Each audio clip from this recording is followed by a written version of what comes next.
Juventus versus Paulo Dybala, kisah perseteruan dingin yang sudah berjalan selama 3 tahun. Mari simak, channel Story Sepak Bola akan coba mengulasnya.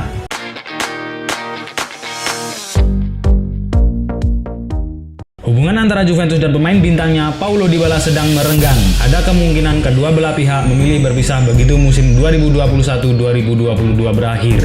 Dybala menjadi idola penggemar setia Juventus sejak direkrut dari Palermo seharga 40 juta euro pada tahun 2015 lalu. Sebab keahliannya dalam mengolah si kulit bundar mengingatkan mereka pada sang legenda yakni Alessandro Del Piero. Selama 7 musim, termasuk musim ini, Dybala menjadi tumpuan lini depan. Ia bahkan membantu Bianconeri meraih kemenangan atas Udinese dengan skor 2-0 dalam laga lanjutan Serie A pada hari Minggu 16 Januari 2022 kemarin. Namun ada yang aneh dari Dybala pada pertandingan itu. Ia tidak melakukan selebrasi khasnya Dybala Mes setelah mencetak gol. Alih-alih merayakan, ia menunjukkan ekspresi marah sembari menatap ke kursi petinggi klub. Hubungan kedua belah pihak semakin retak.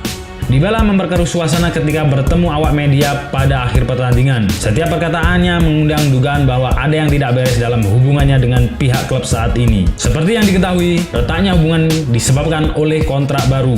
Juventus dan Dybala sepakat untuk merevisi masa abdi selama 5 tahun. Namun sampai saat ini tanda tangan tak kunjung dibubuhkan di atas perjanjian sakral.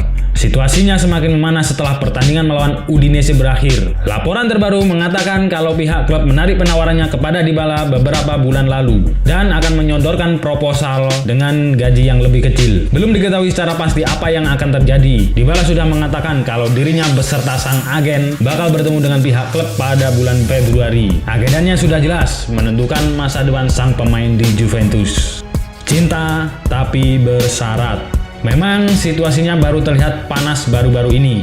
Namun perang dingin antara Juventus dan Dybala sebenarnya sudah terjadi sejak tahun 2019 lalu.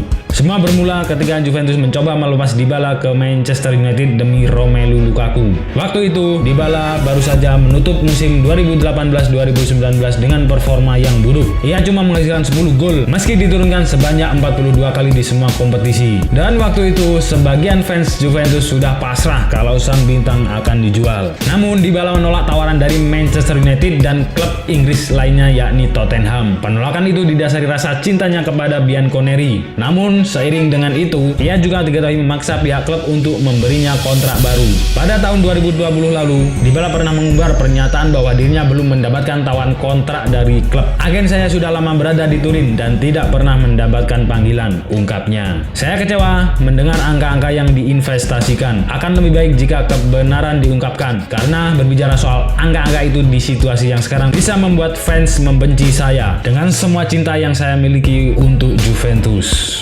Perang dingin dimulai. Perseteruan pun semakin memanas dari saat itu. Presiden klub Andrea Agnelli tidak tinggal diam ketika mendengar kata-kata Dybala. Ia pun muncul ke permukaan tak lama setelahnya dan mengatakan kalau klub telah memberikan proposal kontrak baru. Kami melihatnya sebagai kapten masa depan. Saya tahu kalau dia sudah menerima proposal yang akan menaruhnya di antara 20 pemain dengan gaji tertinggi di Eropa. Kami menantikan responnya, tapi yang penting adalah melihat jawabannya di lapangan. Kami semua ingin dia menjadi salah satu dari 5 pemain top di Eropa. Dia masih belum ada di sana dan menyadari hal itu, ujar Agnelli.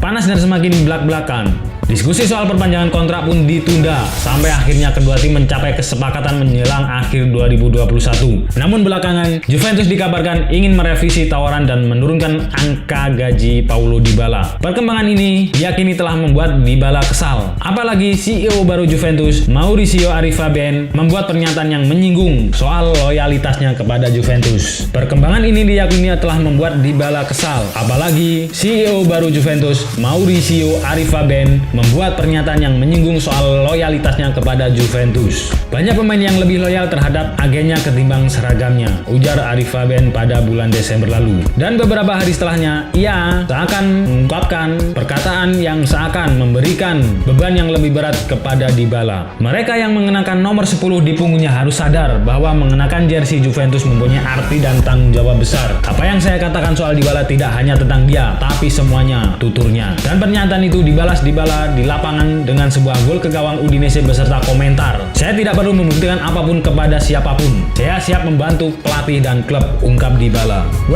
Semoga kedua belah pihak segera menemukan kesepakatan. Dilihat dari kontribusi yang telah dilakukan oleh Paulo Dybala selama ini, sebenarnya kedua belah pihak masih sama-sama membutuhkan. Semoga kesepakatan terbaik akan segera terjadi. Jangan lupa untuk like, komen, dan subscribe. Dan jangan lupa pula untuk menyalakan tombol lonceng agar tidak ketinggalan update terbaru dari channel Story Sepak Bola. Salam olahraga.